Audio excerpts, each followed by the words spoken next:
Module 2. Ready for anything. 2A. Read. B.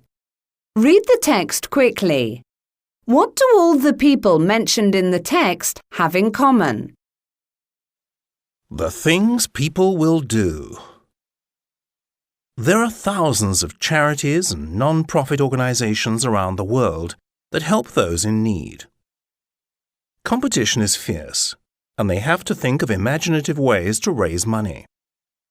A popular trend recently has been for charities to attract the help of members of society who do all sorts of weird and wonderful activities to raise money on their behalf. People are prepared to do unusual and even extreme things for this cause. David Hunt, who is a firefighter, did something of the kind in 2010. He spent 48 hours without any food, locked in a glass box, which was hanging 30 feet in the air from a crane above central London. His unusual challenge was certainly not easy, but it successfully gained a lot of attention. With a little help from another firefighter who was on the ground, they managed to persuade the public to support their cause by making donations that added up to over £5,000. Their chosen charities were the Firefighters Charity and Cancer Research UK. It is not just the young who have gone up high to raise money for charity. In 2009, Kay Matthews, who was 90 at the time, went to Norfolk, UK, to skydive from a plane 13,000 feet above the ground for a war victims charity. She raised about £3,000.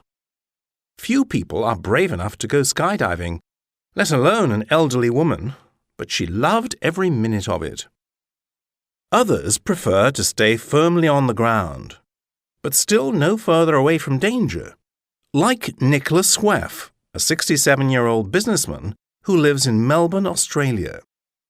In 2010, he decided to spend 3 weeks living in a shop window with 400 deadly spiders to raise money for a children's charity.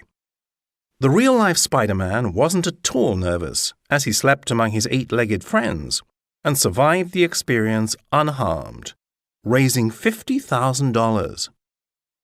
The spiders, however, weren't so lucky, as by the end of the challenge, a few of them had started eating each other. Raising money for charity is also popular with students. Alison Bishop from Middleton School in Peterborough, UK, decided to do her bit for charity by doing a sponsored silence in March 2011.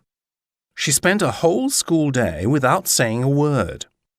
She had to write things down in class, and she wore a sign saying, "Please don't speak to me. I'm doing a sponsored silence for the National Deaf Children's Association." It was quite difficult, but she managed to raise £874.